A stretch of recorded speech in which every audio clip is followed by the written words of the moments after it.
You know, guys, while I'm in here working on this, I was just plumbing up that thing. I just wanted to, give you guys a note that, so even for this stuff, there's usage instructions that you're supposed to use that does not involve putting it in a spray bottle and spraying it and aerosolizing it, because then you're going to be breathing more of it, okay? So I typically do not use heavy cleaners at all. Like what I had in my other cleaning bottle, what did I do with it? Where did I put my other bottle?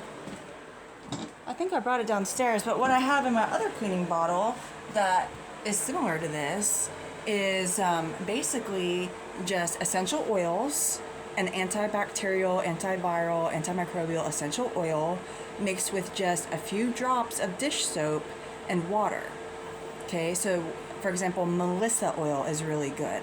Okay, as far as being antiviral, antimicrobial goes, but basically what I had brought that in here for is because after I did a quick sweep, I sprayed that in the air to help catch any like dust particles with, in case I stirred up any microbes and stuff from just sweeping in here, because it's in a pretty dinky condition, this bathroom.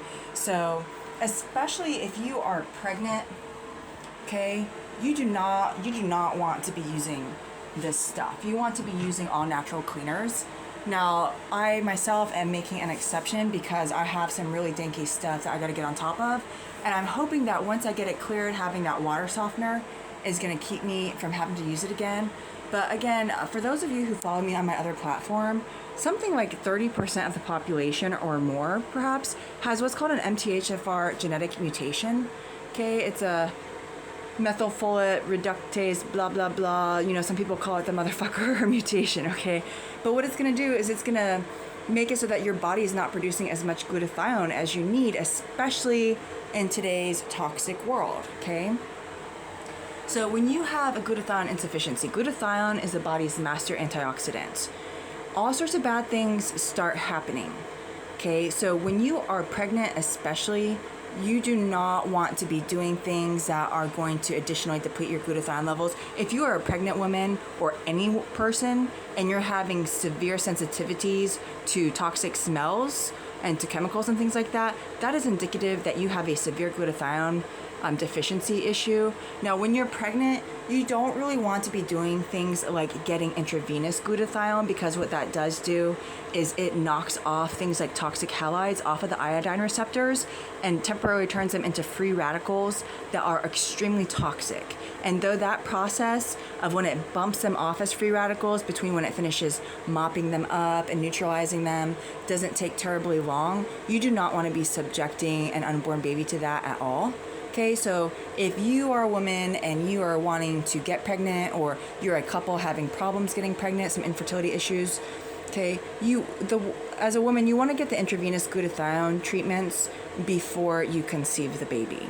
Okay, and what that's also going to help do is it's going to help reduce the oxidative stress in your body, including in your eggs. Okay, and it's going to give them more of an ability to heal. Okay, now one thing that a lot of people don't know is that when a woman is younger, her eggs have the ability to heal genetic damage in a man's sperm. Okay, so even if a man is older and he's procreating with a much younger woman, her eggs have the ability to heal some of that damage. Now, as a woman ages, her eggs start to lose that ability, and part of that is because of the increased rate of oxidative stress as we age and prolonged glutathione insufficiency and things like that. So especially as couples get older, you want not just the woman to go get the intravenous glutathione treatments before conception, but also the man, and that's going to help boost his sperm quality, things like that. People look at some of the health problems like autism, etc., and that is a complex issue, but MTHFR genetic mutation and glutathione insufficiency plays a very large role in that. Something like 98% of autistic children have an MTHFR genetic mutation, okay? And it's a very complex issue. It also goes back to things like having the wrong kind of folate in your prenatal vitamins. If you're an MTHFR genetic mutant, or any woman at all, that is going to cause more vulnerabilities to your child because that is blocking the uptake of natural folate. So it's sitting there. It's kind of like how the toxic halides, they will camp out on your iodine receptors so that your body, and actually bump off the iodine so that your body doesn't have enough iodine for the endocrine system, right? And iodine levels are critical for the IQ of gestating babies as well, okay? And for their endocrine system to develop properly. So if you are a woman and you have some toxic halide accumulation and MTHFR genetic mutation, you really want to address those things before you conceive, okay? Because once you actually get into actual pregnancy, you only want to be doing things like some light transdermal glutathione supplementation, and I talk to people about how they can mix some of the powder with a little bit of water and then some low toxic load, like non-fragrance lotion, and apply it transdermally, and you just keep like re-wetting your hands to actually get it to absorb, and just keep massaging that into the skin, okay? So things like transdermal glutathione supplementation on a light level, you know, you can do a little bit lightly because you want to do more lower doses when you're actually pregnant, okay? But also things like oral glutathione supplementation. And again, I'm not a medical mafia professional. I'm a bionutritive defense specialist, so I'm not offering medical mafia advice here. I'm not a doctor. You can go talk to your doctor about this stuff, but they won't tell you about glutathione, okay? So for conception and the health of gestating babies, you really need to make sure that you have a lot of glutathione ahead of time. You know, things like the B vitamins, including the ones in kombucha, okay? Things like B vitamins, some maca, getting your iodine levels up, especially before you conceive. Very important things. Do not be using this stuff while you're pregnant, ladies, okay? Do not be using this stuff around young children, okay? So I'm doing this a certain way because I got a dinky situation, but I'm just putting out that word of caution to you all that, you know, this is not always the best way to go. It's like sometimes we have to get out heavier tools out of the toolbox, like industrial cleaners, okay? But on rare occasions. For the most part, just mixing some like Melissa oil, and sometimes I'll add in other fragrances with just a little bit of dish soap and some water, and then you just go get your own spray bottles. I also have I have nice brown glass spray bottles that look really nice, okay? But I emptied all those out because I didn't want them to freeze and crack while I was gone. So all it was is I just had one of these with some of that essential oil cleaner. You know, I also tend to add some grapefruit seed extract to my cleaning bottles is the other thing that I add, okay? So do that. It ends up being much less expensive than buying your own cleaners. But again, you know, it was like, I feel like one of my teammates was trolling me because I'm in here working with all these heavy cleaners, and they put an Enfamil baby formula commercial on, and it was like, I felt like it was a good prompt to be like, hey, I need to address this situation, and that you really do not want to be using any sort of glutathione depleter, but you're going to be exposed to those anyways, and iodine depleters, because the municipal water has fluoride added to it. Almost all of the flours, including the commercial flours, like in goods and pre-made goods, have bromides added to them. Okay, a lot of the energy drinks, sports drinks, etc., different things have bromides added to them. Things with flame retardants in your car, in your furniture, everywhere has bromides added to it. Okay, all that stuff bumps the iodine off your receptors. Look up bromide dominance theory. It is not just a theory. It is screwing up a whole lot of people's health, the toxic halides.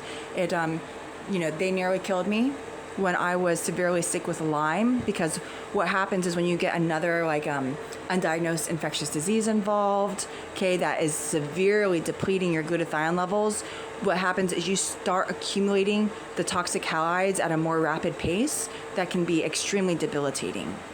Now, things like boron, which is in borax as like sodium borate, okay, boron has to be bound to another thing, okay? People want to hate on me for the borax, but they just don't understand. But anyways, that can also help dissolve some calcified deposits that are holding onto things like fluorides. But unless you actually get the nutrients that you need to neutralize those toxic halides, like the glutathione, okay, especially intravenous glutathione, it's really hard to neutralize those things if you just bump them off of your receptors with something like boron. They're just going to be free radicals, and eventually your body is going to recapture them unless you neutralize them, because they'll just start to poison you. So if you ever find yourself, you're working with chemicals, or you're having a sensitivity to car exhaust, etc., any of that sort of thing, you're finding yourself more sensitive, or like feeling hungover after using cleaners, because again, that hangover from alcohol is from the alcohol depleting your glutathione levels. Okay, glutathione is the body's master antioxidant. You know, similarly, when you start exercising and your body is breaking down fat that was deposited specifically to hold on to all the additional toxins coming into your body that your body was not able to neutralize, you're going to start getting headaches. You know, you switch your diet to smoothies and salads, you start adding that stuff, adding healthy stuff, you start getting terrible headaches. That's a toxicity issue. What you really need is some glutathione, preferably intravenous glutathione. Okay, now, so for some of my people who are in the shish kebabs with me, and you cannot really safely go get intravenous glutathione or order supplements, you got to be really careful. So I'm just making a little bit of an executive decision to use this stuff and to feel like I shouldn't even be hanging out in this bathroom while I'm talking to you guys about this stuff. But you know, I'm just making a decision to just use this stuff, get it over with. I'm not expecting to have to use such heavy cleaners again once I get this initial purge done from all the mousage and stuff that got left behind in my house after 2 years. Okay, and then all the sediment buildup from my hard water before I got the water softener installed. So, you know, part of the reason why the buildup was so bad is because I tend to not use these chemicals very often, especially when I'm having health issues, okay, which is something that I deal with off and on, especially since, you know, look at, some people don't understand the reality of my circumstances, but, you know, sometimes when I go outside to work and they know that I'm going to be outside working for a while, I could have easily, inside of 2 hours, 7 plane loads of poison dropped on me, and some of it smells like that stuff that people were talking about with the wildfires, like burnt rubber. You know, sure, people do have fires around here, and sometimes they do burn rubber and things like that occasionally, but that's not what this is. This is the plane goes by, oftentimes marked as a plane that's owned by a private, like by a bank.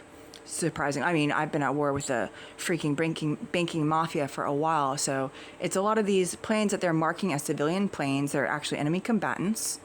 Okay, and they've dropped a lot of stuff on me, including VX nerve agent. So people don't understand. They try to poison my water table as part of why I don't shower as often as I should.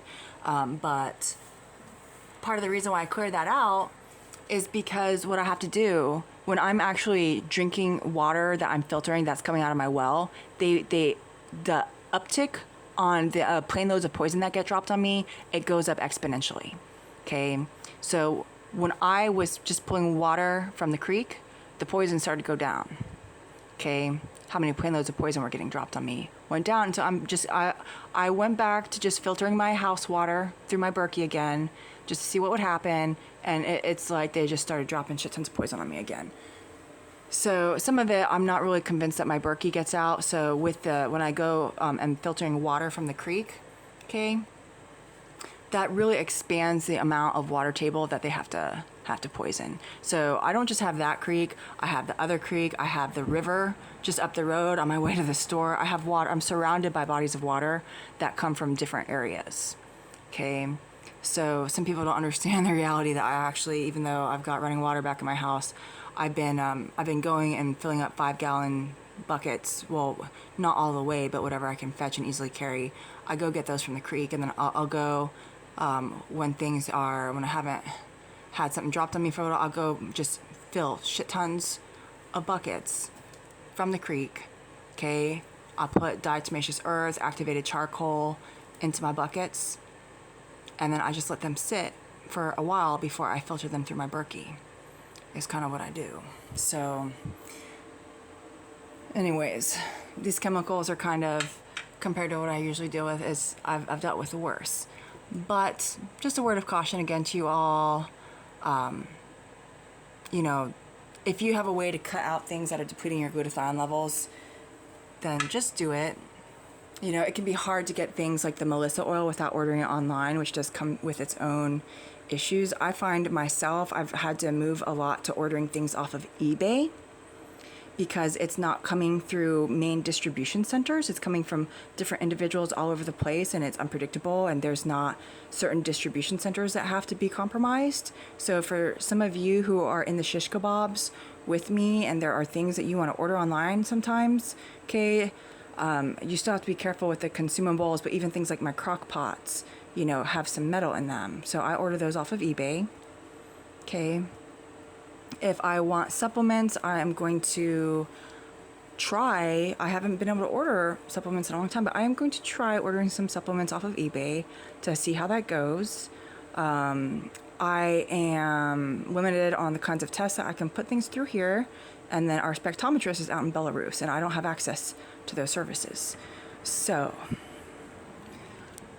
anyways, guys, some chemicals are awesome, but use in moderation and not very often, and not around young children and not around pregnant women or the elderly, because when you're old, not only might you have that MTHFR genetic mutation you're dealing with, but as you age, your body starts to naturally also produce less glutathione.